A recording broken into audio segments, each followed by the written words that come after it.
रामायण मर्यादा पुरुषोत्तम भगवान श्री राम के जीवन चरित्र की अद्भुत, पवित्र तथा इस कलयुग में मानव जीवन के लिए बड़ी ही कल्याणकारी गाथा है। परमपिता ब्रह्मा जी की आज्ञा से परम तपस्वी महर्षि वाल्मीकि जी ने भगवान श्री राम के संपूर्ण जीवन चरित्र को अपनी वाल्मीकि रामायण में बड़ी ही पवित्रता के साथ दर्शाया है। आज से हम उसी वेद तुल्य वाल्मीकि रामायण की पवित्र कथा का आरंभ करते हैं। सतयुग के बाद जब इस पृथ्वी पर त्रेता युग का पदार्पण हुआ था, तब उस त्रेता युग में अधर्म ने भी अपना एक पैर जमा लिया था। इस प्रकार पृथ्वी पर अधर्म के पदार्पण से राक्षसों की प्रकृति भी दुष्ट हो गई थी। इसलिए उन महाबलशाली राक्षसों ने पृथ्वी पर तप और यज्ञ करने वाले ऋषियों, मुनियों और तपस्वियों पर अत्याचार करके धर्म का विनाश करना आरंभ कर दिया था।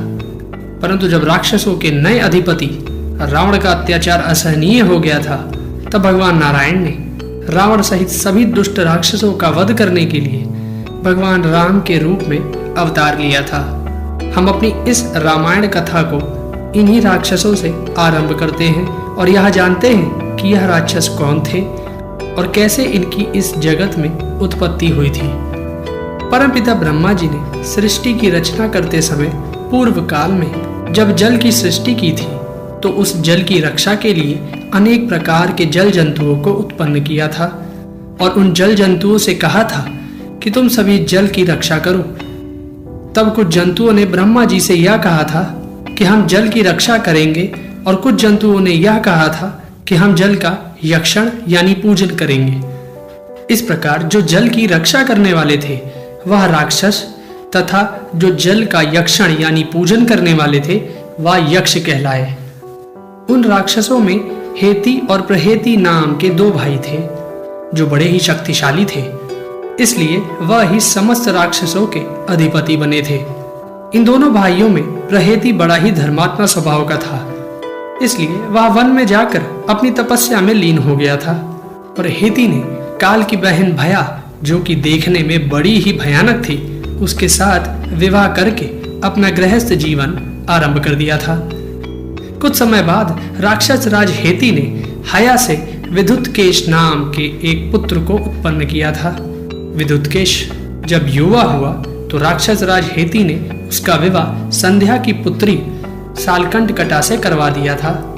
विवाह के बाद विद्युतकेश और सालकंठकटा दोनों जल को छोड़कर पर्वतों और जंगलों में विहार करने लगे थे। कुछ समय बाद सालकंठकटा ने विद्युतकेश से गर्भ धारण कर लिया था और समय आने पर उस राक्षसी सालकंठकटा ने मंदराचल पर्वत पर अपने एक पुत्र को जन्म दिया था। परंतु वह राक्षसी सालकंठकटा अपने नवजात शिशु को वहीं पर्वत पर छोड़कर अपने पति विद्युतकेश के साथ रति क्रीड़ा करने चली गई थी और अपने उस पुत्र को भुला बैठी थी। उसी समय भगवान शंकर पार्वती जी के साथ आकाश मार्ग से जा रहे थे। तभी देवी पार्वती को पर्वत पर पड़े उस नवजात शिशु के रोने की आवाज सुनाई पड़ी। उस राक्षस कुमार की दयनीय अवस्था को देखकर देवी पार्वती के हृदय में करुणा का स्रोत उमड़ पड़ा। इसलिए उनकी प्रेरणा से भगवान शिव ने उस राक्षस कुमार को उस शिशु अवस्था से युवा अवस्था का बना दिया। इतना ही नहीं, देवी पार्वती जी का प्रिय करने की इच्छा से भगवान शंकर ने उस बालक को अपार संपत्ति देकर उसे अमर बना दिया था और साथ ही उसे रहने के लिए एक आकाश में उड़ने वाला विमान भी दे दिया था। वह राक्षस कुमार विद्युतकेश का पुत्र इस जगत में सुकेश के नाम से प्रसिद्ध हुआ था।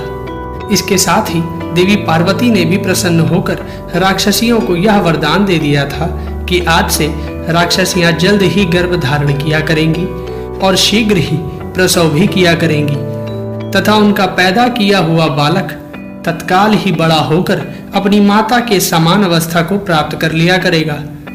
देवी पार्वती के इस वरदान से राक्षस जाति और भी अधिक बलवान हो गई थी।